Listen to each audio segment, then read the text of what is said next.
Então, todos com a Bíblia aberta, por favor, em Romanos 3, a partir do verso 27, e todo o capítulo 4. Paulo pergunta assim: onde, pois, a jactância? Foi de todo excluída? Por que lei? Das obras? Não, pelo contrário, pela lei da fé.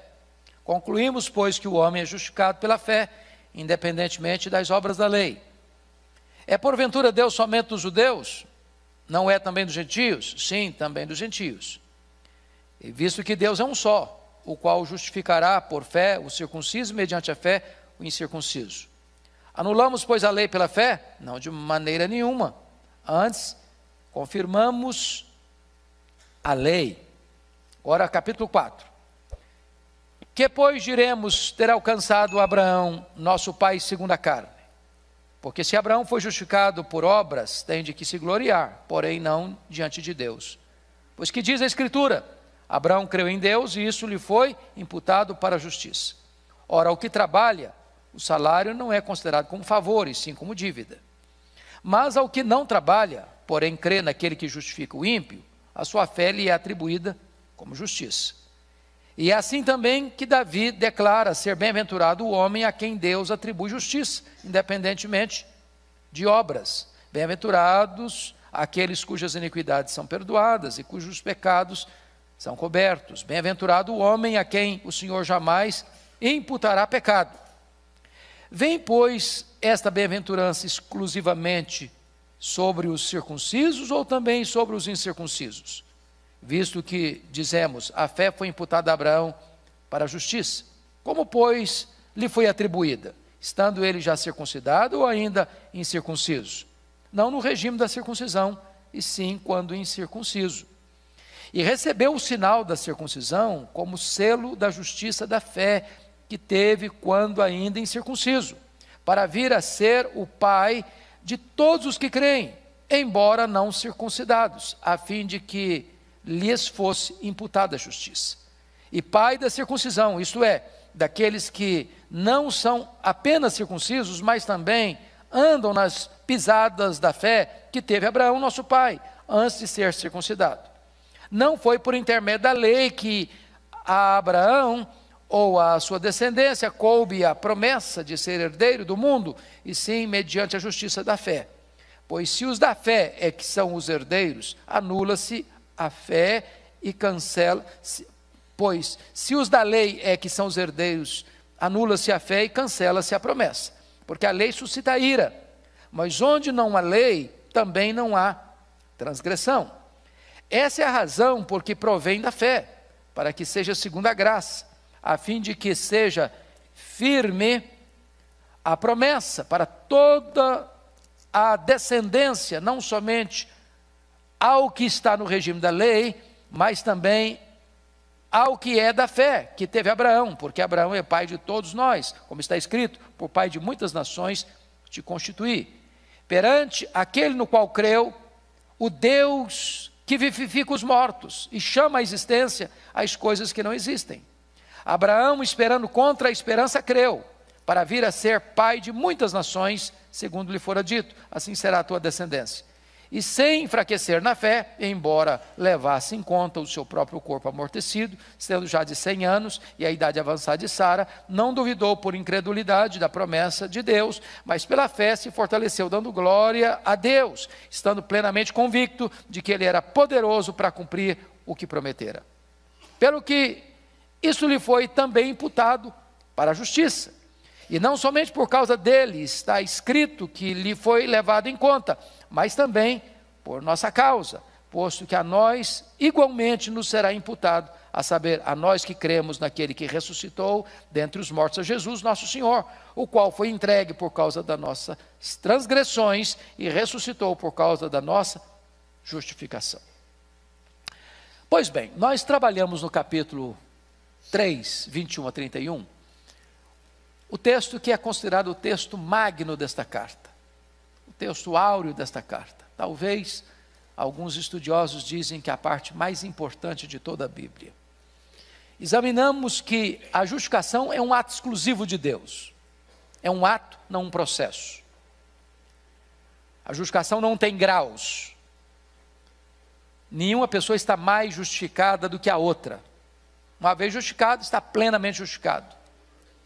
Examinamos que a justificação não é por obras, mas é pelo mérito de Cristo. Ou seja, o nosso substituto morreu por nós, pagou a nossa dívida e a justiça dele é atribuída a nós.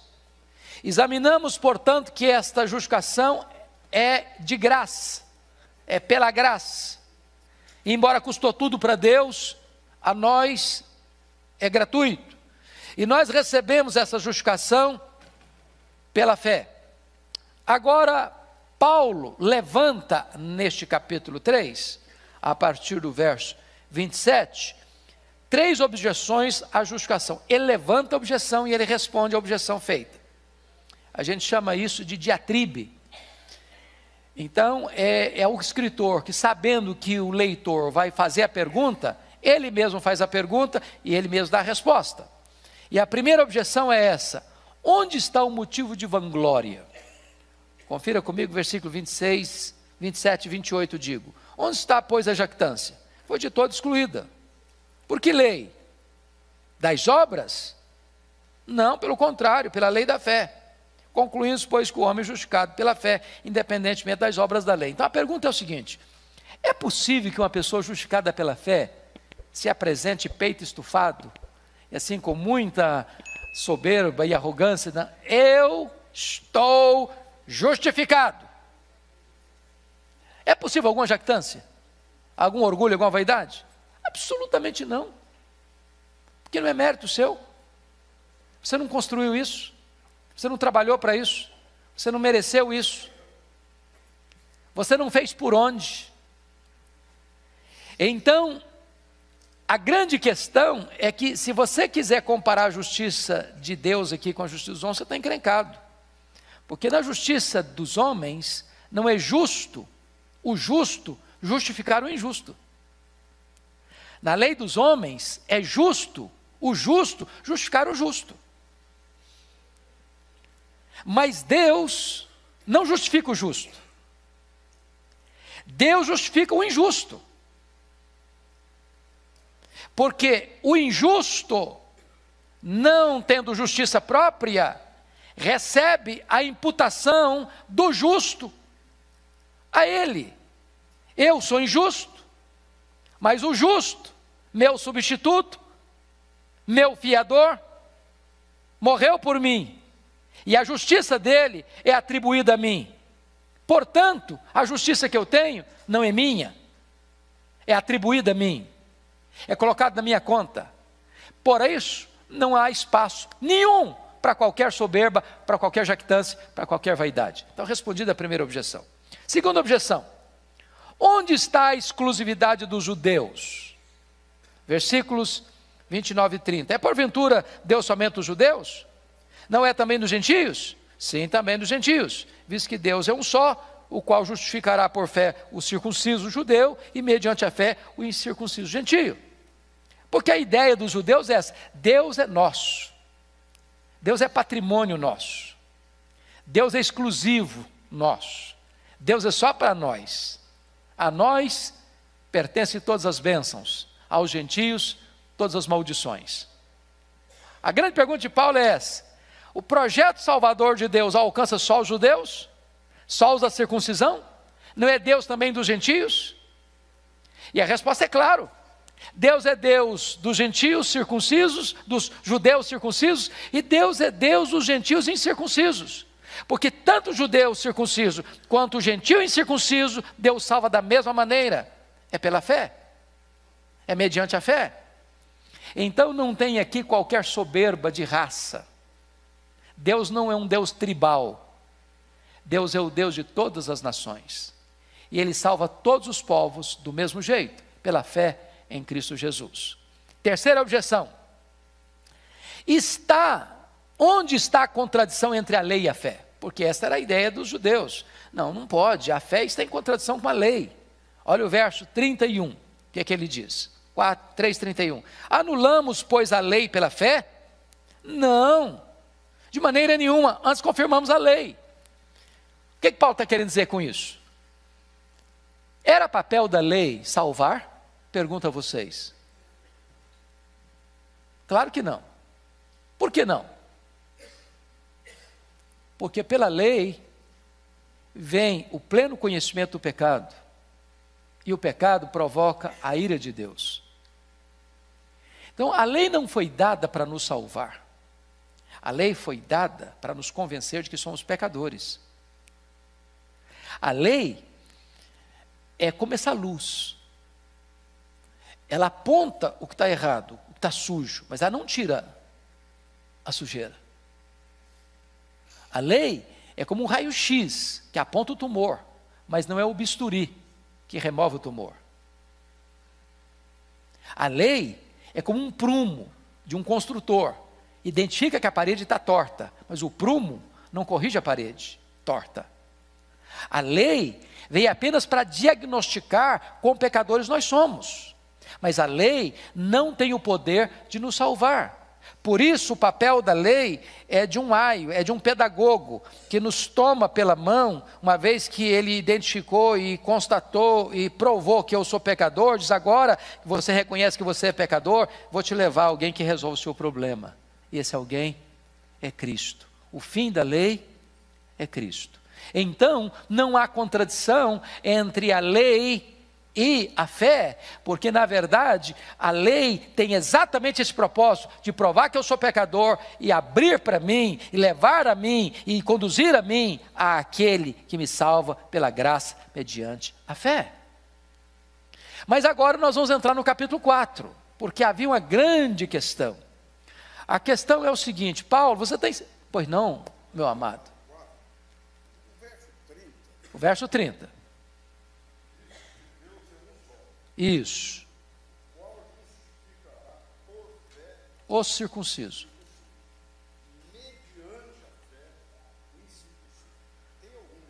Nenhuma diferença.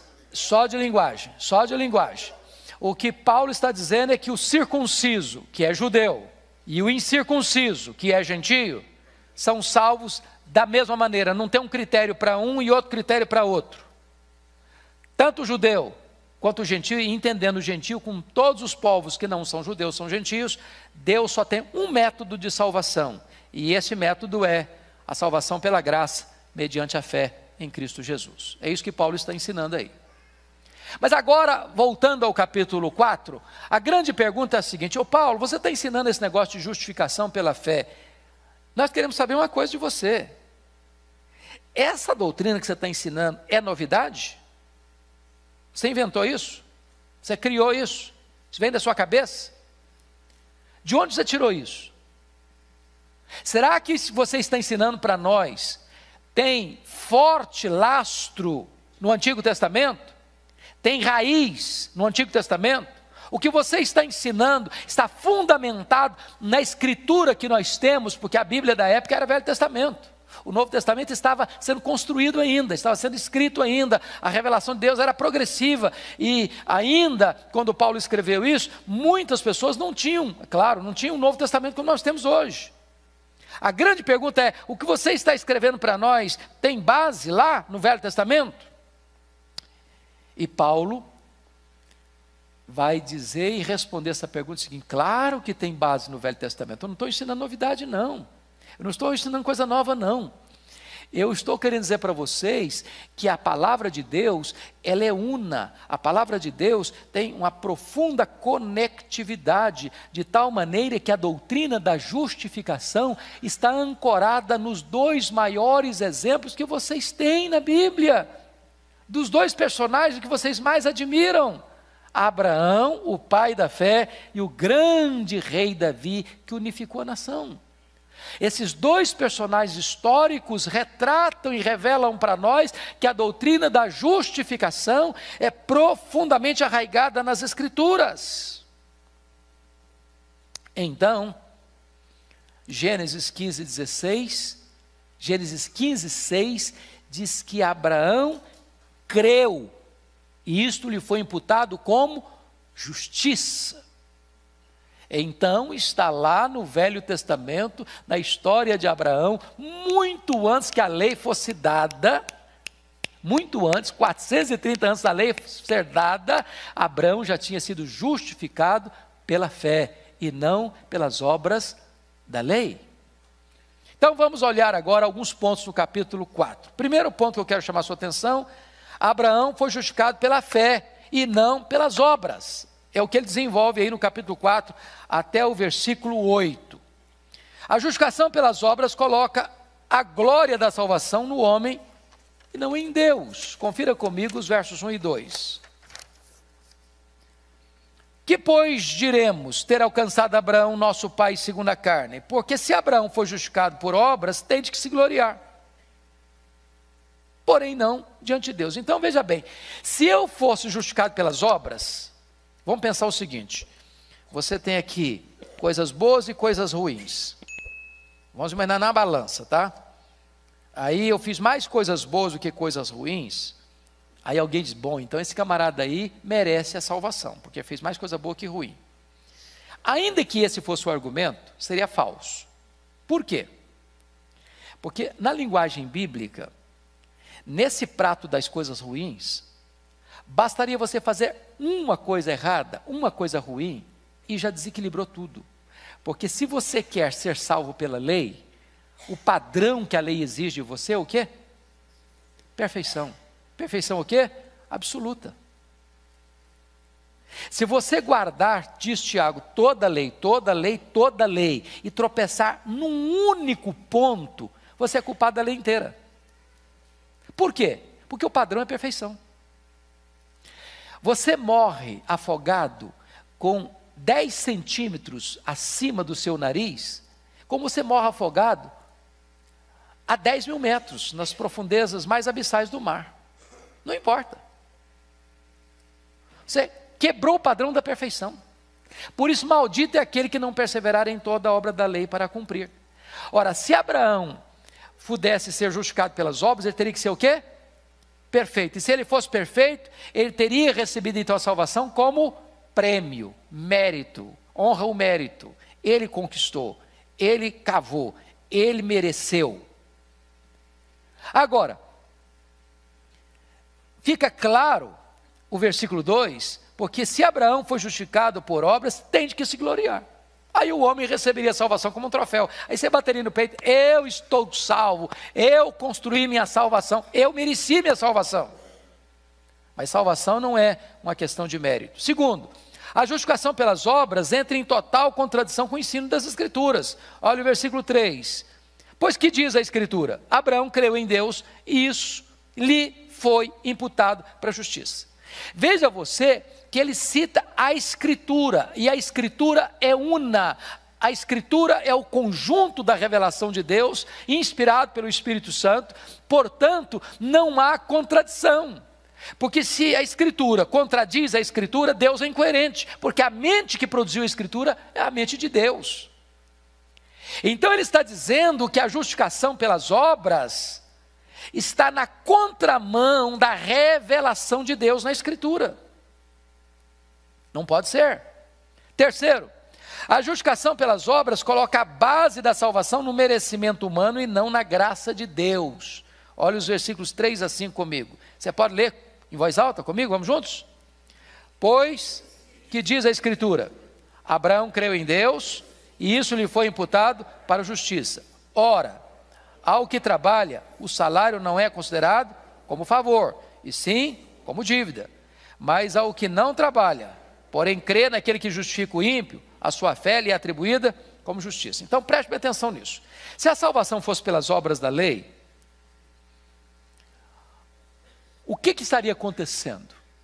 Seria o pagamento de um salário.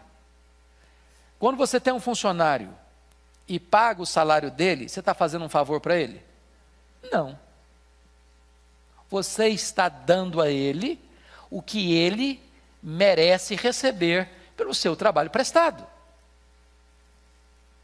Não é favor, é dever, é obrigação. Ele trabalhou para receber isso. Agora, alguém que não trabalhou para receber e recebe, Isso é o quê? Favor. Isso não é mérito. Então, a quem Deus justifica? Ao que trabalhou para receber essa justificação? Ao que merece essa justificação? Não. Portanto, não é salário pago. A quem Deus justifica?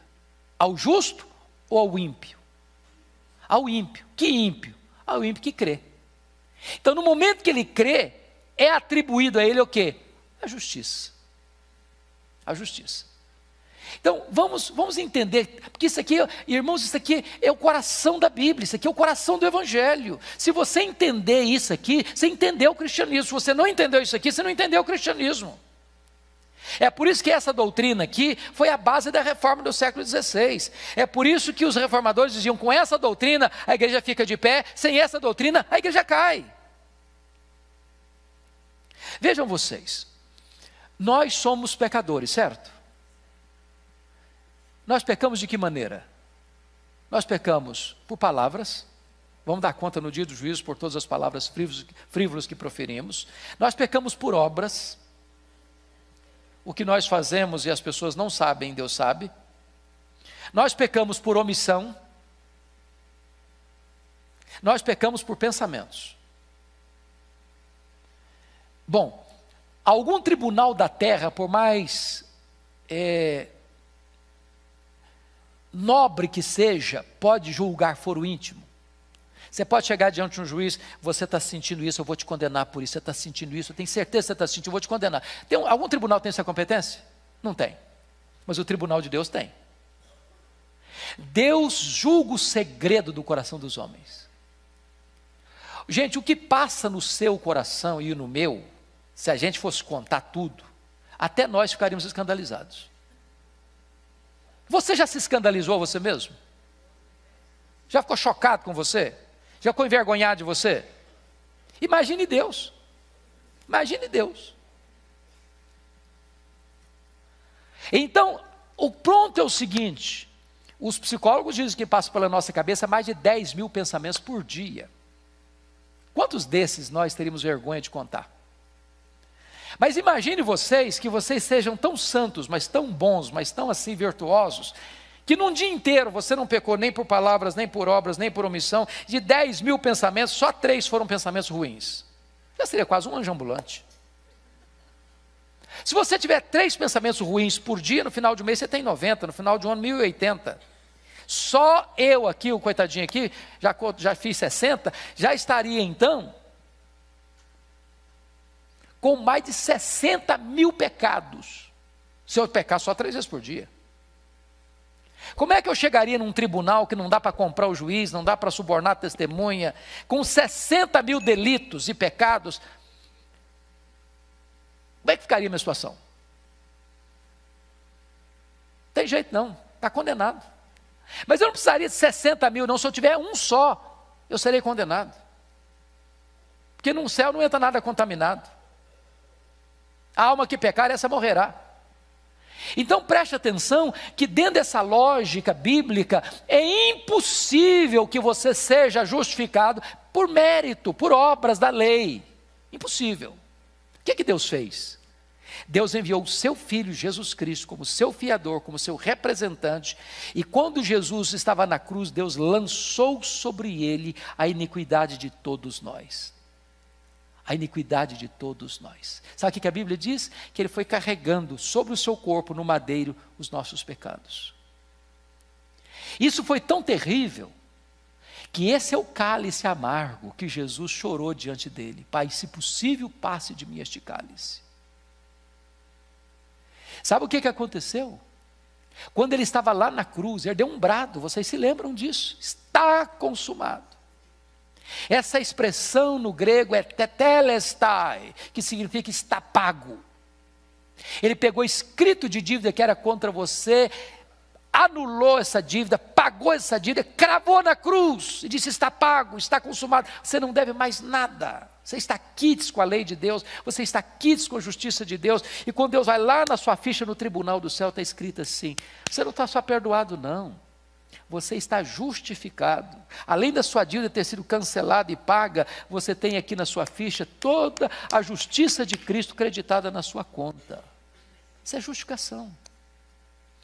Então, Paulo está argumentando para nós que não é possível, pelo mérito, você receber justificação, por isso é graça. Mas em quarto lugar, a justificação pelas obras traz condenação ao pecador e não bem-aventurança. Olha comigo o versículo 6 a 8. Paulo agora muda de figura de Abraão para a figura de Davi. Só um pouquinho, para mostrar isso. Que se fosse pelas obras, viria sobre nós condenação. Então está escrito assim: e assim também que Davi declara ser bem-aventurado o homem a quem Deus atribui justiça, independentemente das obras. E ele passa a citar o Salmo 32. Bem-aventurado aquele cujas iniquidades são perdoadas e cujos pecados são cobertos. Bem-aventurado o homem a quem o Senhor jamais imputará pecado. Em que contexto Davi escreveu o Salmo 32? Pergunto a vocês. No contexto do adultério dele com Batseba. No contexto onde ele trama, orquestra o adultério, depois orquestra sair da situação, mandando o marido da mulher vir da guerra para deitar-se com ela, para ir sair de cena e não ser considerado culpado. Depois o marido não atende aos reclamos dele, aos propósitos dele, e ele então manda matar o marido da mulher com requinte de crueldade, escrevendo uma carta e mandando a carta pelo próprio portador, que era a vítima que deveria ser morta. Depois, para encobrir o pecado todo, ele casa com a viúva, e depois ele guarda no coração um silêncio. Aí Deus manda o Natan na casa dele, para contar uma historinha para ele, porque história às vezes é melhor do que discursos. O Davi te contou uma história para você. Tinha dois homens numa cidade, um rico demais, outro pobre demais. O rico tinha muitos reses, muitos rebanhos, muitas ovelhas. O pobre só tinha uma ovelhinha. Essa ovelhinha ficava na casa dele, dormia no colo dele, bebia no copo dele, comia no prato dele, era a alegria da casa. Aí um dia esse homem rico recebeu uma visita muito importante na sua casa e resolveu fazer um churrasco de ovelha. Só que em vez de matar uma das muitas ovelhas que tinha lá no pasto, ele foi lá na casa do pobre, pegou a única ovelhinha dele, pegou a ovelha, matou a ovelha e fez um churrasco para um amigo dele. O Davi ficou muito irritado, porque Davi tinha um senso de justiça. Esse cara deve morrer, e esse cara deve restituir ainda muito mais. Aí o Natan botou o dedo no nariz dele: você é esse homem. Deus te deu o trono, Deus te deu o reino, Deus te deu o poder, Deus te deu riqueza, Deus te deu mulheres, Deus te deu tudo, e você foi lá e matou o marido da mulher e ficou com a mulher do seu soldado. Aí ele caiu em si e disse: pequei. E aí é nesse sentido que ele faz essa confissão: bem-aventurado é o homem a quem Deus não atribui iniquidade, a quem Deus atribui justiça. Porque Deus diz para ele: Deus perdoou o seu pecado. Eu pergunto a vocês: pelas obras Davi seria condenado ou justificado? O que ele merecia? Condenação. Você é melhor que Davi? Você acha que você é melhor que Davi? O que você merece? Condenação. Mas feliz é o homem a quem Deus não atribui iniquidade. Feliz é o homem a quem Deus não bota na sua conta a sua dívida. Feliz é o homem a quem Deus bota na conta dele a justiça do seu filho. Isso é justificação. Paulo está provando isso. Vamos ao segundo ponto. Abraão foi justificado pela fé e não pela circuncisão. Agora Paulo vai tratar de um outro assunto, a partir do verso 9 ao verso 12. Notem vocês que o judeu tinha um negócio assim muito assim zeloso com o negócio da circuncisão. Para eles, o camarada está circuncidado, está salvo. Não está circuncidado, está perdido, né? Então, vinha uma objeção dos judeus: mas claro, Abraão foi justificado porque foi circuncidado, Paulo. É claro, aí ele foi circuncidado, ele é especial. Ele é o escolhido de Deus, foi circuncidado, então está tudo bem. Aí Paulo vai refutar essa tese dos judeus. De que maneira? Vamos lá. Primeiro, a circuncisão não é a causa, mas a consequência da justificação. Olha o versículo 9 comigo. Vem, pois, esta bem-aventurança exclusivamente sobre os circuncisos ou também sobre os incircuncisos? Visto que dizemos: a fé foi imputada a Abraão para a justiça. Então a pergunta é: a justificação vem só para as pessoas que são circuncidadas ou para as pessoas que não foram circuncidadas? Resposta: para quem que vem a justificação? Para todos. Qual a prova que Paulo dá? Abraão foi justificado depois que foi circuncidado ou antes que foi circuncidado? Pergunto a vocês. Antes ou depois? Antes. Antes. Capítulo 15, versículo 6. Abraão creu, isso foi imputado a ele como justiça. Ele só vai ser considerado mais tarde, lá no capítulo 17. Então não dá para você conectar circuncisão com justificação, porque a justificação de Abraão precedeu a sua circuncisão, e esse negócio de circuncisão começou historicamente com Abraão. Então o argumento é um argumento anacrônico, de dizer que circuncisão está ligado à justificação. Segundo ponto, a circuncisão não limita a justificação, mas a impede. Versículo 10. Como, pois, lhe foi atribuída? Estando já circuncidado ou ainda incircunciso? Não no regime da circuncisão, e sim quando incircunciso. Ou seja, logo, se Abraão foi justificado antes de ser circuncidado, não tem nada a ver de você limitar a circuncisão. Não, só pode ser justificado quem foi circuncidado. Esse argumento está furado, diz o apóstolo Paulo. Terceiro, a circuncisão não é a base, mas o selo da justificação. Vamos ver versículos 11 e 12. Aqui tem um ponto muito importante. Pode ler comigo, versos 11 e 12? Vamos juntos? E recebeu o sinal da circuncisão como selo da justificação pela fé, que teve quando ainda incircunciso, para vir a ser o pai de todos os que creem, embora não circuncidados, a fim de que lhes fosse imputada a justiça. E pai da circuncisão, isto é, daqueles que não são apenas circuncisos, mas também andam nas pisadas da fé que teve Abraão, nosso pai, antes de ser circuncidado. Muito bem. A pergunta é: Paulo, então tá bom. Então quer dizer que não é justificação, não é pela circuncisão, ok. Agora então, que valor que tem a circuncisão, se você não é justificado por ela? Que valor? Para quê então? Vou repetir aqui, vou mudar para transicionar do velho para o novo. Paulo argumenta em Colossenses que o batismo é a circuncisão do Novo Testamento. Eu pergunto a vocês: você é salvo pelo batismo? Sim ou não? Não. Então por que você batiza?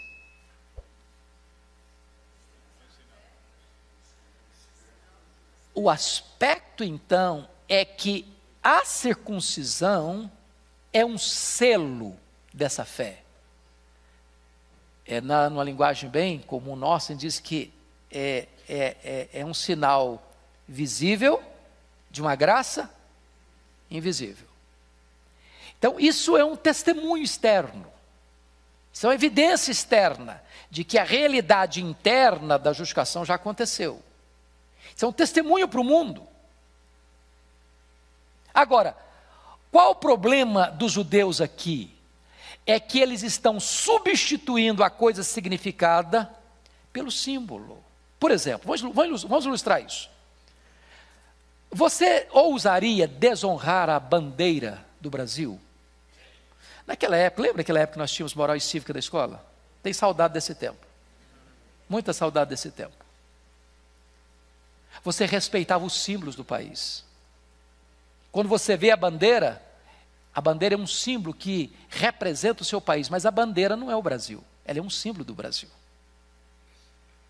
Por exemplo, hoje um movimento LGBT pegou o arco-íris, que é um símbolo espiritual, cristão, da aliança de Deus, e deturpou esse selo. Mas tira esse negócio para lá, vamos pegar o que a Bíblia ensina. Quando você vê o arco-íris, o que você lembra?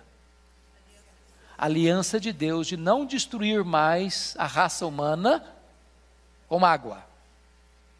Agora, o arco-íris é a aliança de Deus ou um símbolo da aliança de Deus? É um símbolo da aliança de Deus. Então preste bem atenção. Vamos pegar outro exemplo. Vamos pegar o exemplo do anel. Anel de noivado. Por que um rapaz e uma moça, quando estão namorando e tomam a decisão de se casar, usa um anel, usa uma aliança? Aquilo ali é o quê? Um símbolo. Símbolo de quê? De compromisso. Mas aquele anel é o compromisso? Não, ele é o quê? Um símbolo. Então preste atenção na frase que eu vou ler para você. O que funciona bem como um sinal é um miserável substituto para a coisa significada. Qual o problema dos judeus? O problema dos judeus é que eles estavam escudados no ato, no símbolo da circuncisão, e não naquilo que a circuncisão significava. A circuncisão era apenas um sinal, um selo, um símbolo da justificação pela fé. Assim como hoje o batismo é um símbolo da justificação pela fé. Mas se eu fui batizado, agora está tudo resolvido comigo, porque eu fui batizado. Não, o batismo é um símbolo, só tem valor se o simbolizado aconteceu. Porque se o simbolizado, que é a verdadeira mudança interior, não aconteceu, você pode receber água do Atlântico inteiro, não vai resolver a sua vida. Está claro isso, irmãos? Está claro? Pois bem, então vamos para frente. Terceiro ponto, Abraão foi justificado pela fé, não pela lei. Agora é o argumento dos versos 13 a 17. Versos 13 a 17. E Paulo vai nos dar aqui 3 argumentos para provar que a justificação foi pela fé e não pela lei. Primeiro argumento é o argumento da história, versículo 13. Quem pode ler comigo? Não foi por intermédio da lei que a Abraão ou a sua descendência coube a promessa de ser o herdeiro do mundo, e sim mediante a justiça da fé. Por que não foi mediante a lei, e sim mediante a justiça da fé? Qual é o argumento histórico que Paulo está dando aí?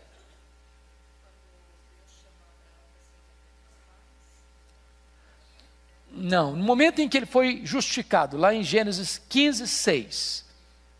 Por que você está usando o argumento da história aqui? Porque a lei só foi dada 430 anos depois que o Abraão foi justificado pela fé. Logo, consequentemente, não poderia ser a justificação ser pela lei, porque ela não tinha sido dada ainda. Passaram-se mais de 400 anos até que ela fosse dada. Então, de fato, não é possível você argumentar que a justificação é pelas obras da lei, porque a lei não existia quando Abraão foi justificado pela fé. Está claro isso? Segundo argumento, o argumento da linguagem. Olha comigo, versos 13 a 16. Não foi por intermédio da lei, nós lemos, né? Versículo 14. Pois se os da lei é que são os herdeiros, anula-se a fé e cancela-se a promessa. Porque a lei suscita ira. Mas onde não há lei, também não há transgressão. Essa é a razão por que provém da fé, para que seja segundo a graça, a fim de que seja firme a promessa para toda a descendência, não somente ao que está no regime da lei, que são os circuncisos, os judeus, mas também ao que é da fé que teve Abraão, porque Abraão é pai de todos nós. Ponto básico é o seguinte, irmãos. Por que não poderia ser a justificação pela fé? Me responda. A justificação pela lei. Por que não pode ser? Por que não pode ser pela lei? Primeiro, porque todos pecaram, é claro. Mas, pela lei, o que vem? O argumento dele aí, no versículo 15. Porque a lei faz o quê? Por que a lei suscita ira, irmãos?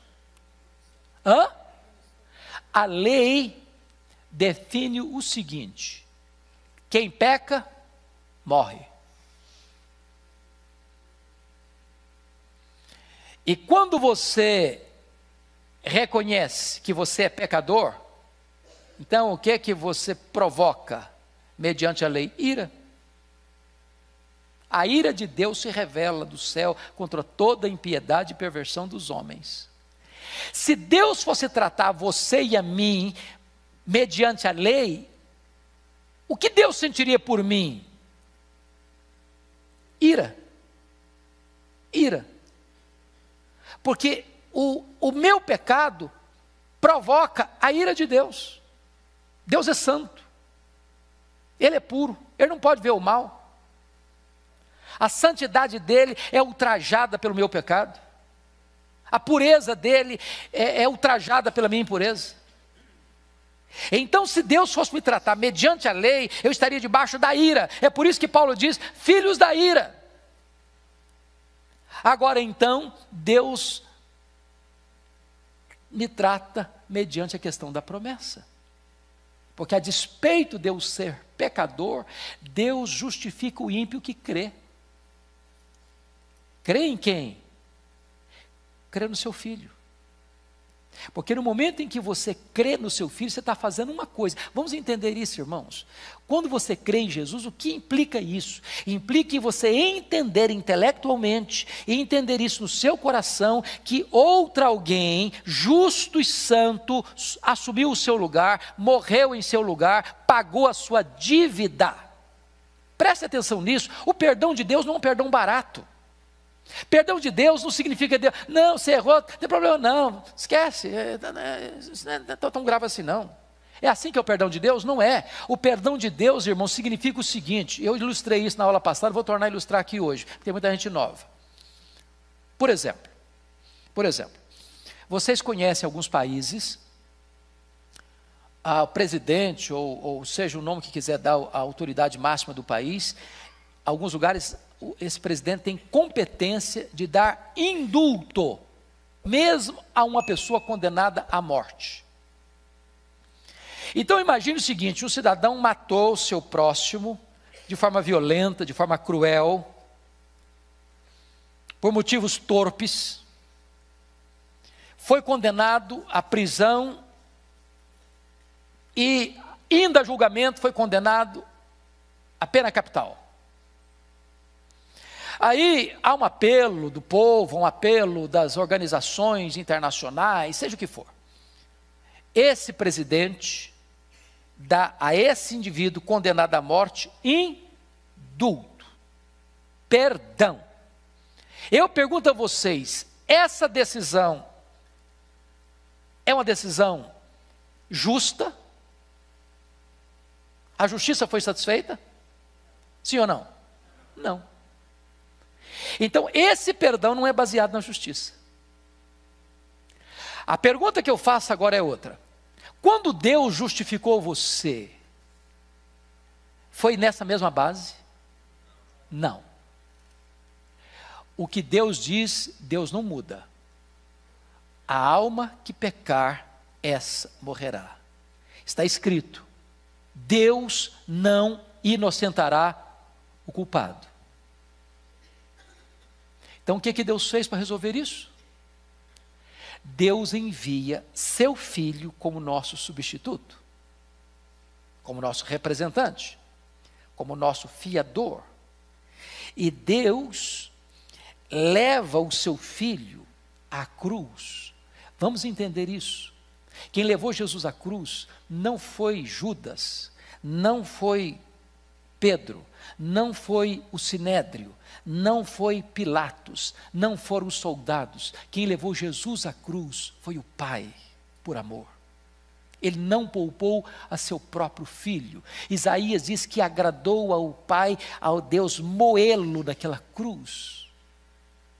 Então, quando Jesus morre naquela cruz, o que Deus está fazendo? Deus está satisfazendo plenamente a lei dele que foi violada e atendendo plenamente a justiça dele, reivindicando plenamente a justiça, de tal maneira que quando Deus perdoa o seu e o meu pecado, Deus está não apenas dizendo, não tem problema não, você é culpado mesmo, você merece mesmo, mas eu vou e tirar isso de você. Não, Deus está dizendo o seguinte, eu estou punindo o seu pecado no meu filho, satisfazendo o meu filho a sua justiça, fazendo o meu filho a minha justiça e a minha lei. Agora eu estou perdoando você, que você não tem mais dívida, sua dívida foi paga. E mais do que isso, estou depositando na sua conta toda a justiça do meu filho. Irmãos, isto é glorioso. Isto é o Evangelho. Então, notem vocês, no versículo o argumento agora da teologia, dos versículos 16 e 17. Vamos ver juntos? 16 e 17. Pois essa é a razão porque provém da fé, para que seja segundo a graça, a fim de que seja, a minha Bíblia dobrou exatamente aqui, está incluindo as letras, seja firme a promessa para toda a descendência, não somente ao que está no regime da lei, mas também ao que é da fé que teve Abraão, porque Abraão é pai de todos nós, como está escrito, por pai de muitas nações te constituí, perante aquele no qual creu, o Deus que vivifica os mortos e chama à existência as coisas que não existem. Então preste atenção num ponto, Abraão é pai de quem? Pai de quem? Dos judeus? Dos gentios? É pai do judeu e é pai do gentio. Mas pai de que judeu? Pai de que gentio? Explicação está escrito no capítulo 3, 29. Dá uma voltadazinha lá, por favor. 3, 29. Pode ler comigo? Vamos juntos? Porém, judeu, vamos juntos comigo? Não é 2, 29, quando eu falo 3, eu estou querendo falar 2. 2, 29, vamos lá. Porém, judeu é aquele que o é interiormente, e circuncisão, aqui é do coração, no espírito, não segundo a letra, e cujo louvor não procede dos homens, mas de Deus. Então quem é judeu? Para ele, judeu aqui, está falando agora judeu no sentido de salvo. Não é aquele que é circuncisão, mas é aquele que é interiormente, circuncisão aqui é do coração, do espírito. Sabe o que ele está querendo dizer? É o seguinte, quem é filho de Abraão? Preste atenção nessa frase. O filho de Abraão não é aquele que tem o sangue de Abraão correndo em suas veias. Filho de Abraão é aquele que tem a fé de Abraão habitando em seu coração. Não importa se judeu, não importa se gentio. Então um judeu hoje que não crê em Jesus não é filho de Abraão. Jesus disse em João 8, o diabo é vosso pai, não Abraão. Mas um gentio, você e eu, que cremos em Jesus, nós somos filhos de Abraão. Então ser filho de Abraão não é uma questão consanguínea, ser filho de Abraão é uma questão espiritual. Pois bem, agora vamos caminhar para o quarto ponto. Abraão foi justificado pela fé em Deus e não pela fé na fé. Agora versículo 17b, versículo 22. Confira aí comigo, por gentileza. Perante aquele no qual creu, o Deus que vivifica os mortos e chama à existência as coisas que não existem. Então vamos pegar alguns pontos aqui. Abraão foi justificado pela fé em Deus, não pela fé na fé. Essa fé não é apenas assentimento intelectual. Agora nós estamos tratando de uma questão de mudança. Quantos anos tinha Abraão? Quando Deus mudou o nome dele para Abraão? 99 anos. Com que idade o Isaac nasceu? Ele tinha quantos anos? 100 anos. Ele disse que o corpo dele estava o quê? Amortecido. Do ponto de vista humano, nós diríamos o seguinte, biologicamente o corpo dele estava morto. Além da idade avançada da Sara, 90 anos, além do fato que ela também ainda era estéril. Então o que está acontecendo aqui? A probabilidade humana do Isaac nascer era 0. 0. Agora, note você que ele creu que Deus, que vivifica os mortos, cumpriria sua promessa. Então não estou falando aqui de uma fé puramente intelectual, estou falando de uma fé que tem ação, de uma fé que crê que Deus, ao prometer, ainda que a circunstância seja 100% desfavorável, vai acontecer o que Deus prometeu. E essa fé de Abraão nós precisamos ter, irmãos. Quantas vezes nós somos guiados apenas pela lógica, pela probabilidade? por aquilo que o homem pode fazer, por aquilo que a ciência pode resolver, por aquilo que o nosso dinheiro pode comprar, por aquilo que a nossa saúde pode alcançar. Abraão demonstra aqui não apenas a crença numa doutrina, Abraão demonstra aqui a confiança numa pessoa. Porque cristianismo é muito mais do que intelecto, irmãos. É intelecto, é sim. Crer, como John Stott, é também pensar. Mas cristianismo é mais do que você ter na sua cabeça verdades lúcidas, claras, cristalinas. Cristianismo é relacionamento pessoal com o Deus Todo-Poderoso. E mesmo diante das circunstâncias impossíveis da vida, você crê que se Deus prometeu, Ele é fiel para cumprir. Isso nos remete a Gênesis 22. E a Hebreus 11, por que Abraão levou o filho Isaque lá para o Monte Moriá para sacrificá-lo? Vocês acham que Abraão acreditava que ele não iria ser sacrificado? À luz do texto de Gênesis e de Hebreus 11? Vocês acham isso? Em momento algum Abraão pensou que ele não fosse sacrificado. O que estava no coração de Abraão à luz de Hebreus 11? É que Deus faria o que com ele? Que Deus o ressuscitaria. Agora eu pergunto a vocês, quantos exemplos de ressurreição tinha até então? Nenhum. Nenhum. Isso é fé. Mas por que ele acreditava que Deus podia ressuscitá-lo? Por uma razão muito simples. Deus já havia dito para ele que tem comigo que esse ponto agora vai para o capítulo, eu quero terminar com vocês, mostrando o seguinte, esse Deus que é poderoso, à luz dos versos 20 a 22, Ele é o Deus também fiel. Você pode ler o 20 e 22? Ele não duvidou, por incredulidade, da promessa de Deus, mas pela fé se fortaleceu, dando glória a Deus, estando plenamente convicto de que era poderoso para cumprir o que prometera. Você precisa ler sua Bíblia de vez em quando, olhando detalhes, ênfases. Verso 21, o que você destaca aí? Estando o quê? Você pode estar convicto, pode, mas você pode estar plenamente convicto. É diferente? É diferente. Estou convicto. Já é muito forte, mas eu estou plenamente convicto, estou dizendo o seguinte, eu não deixo nenhuma fresta para dúvida, para incerteza, plenamente convicto, de que Ele é o quê? Poderoso para cumprir o quê? Prometeu. Então ele está dizendo duas coisas aí, Deus é poderoso e Deus é fiel. Deus é poderoso e fiel.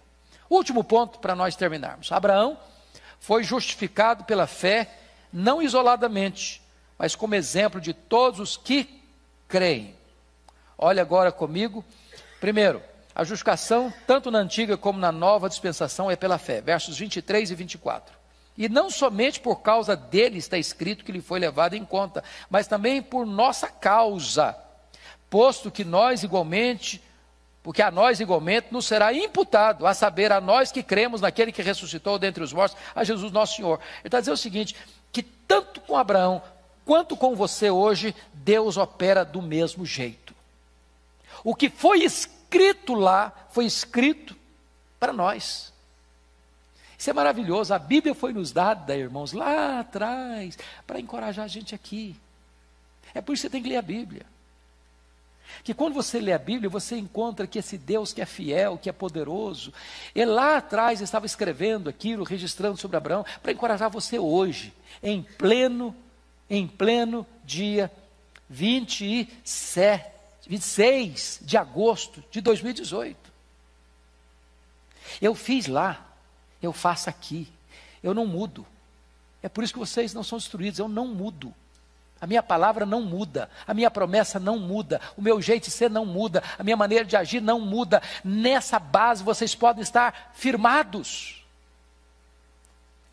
Finalmente, A justificação, tanto na antiga como na nova dispensação, tem como base a morte e a ressurreição de Cristo. Vamos ler o último versículo? Olha que coisa preciosa. Vamos lá?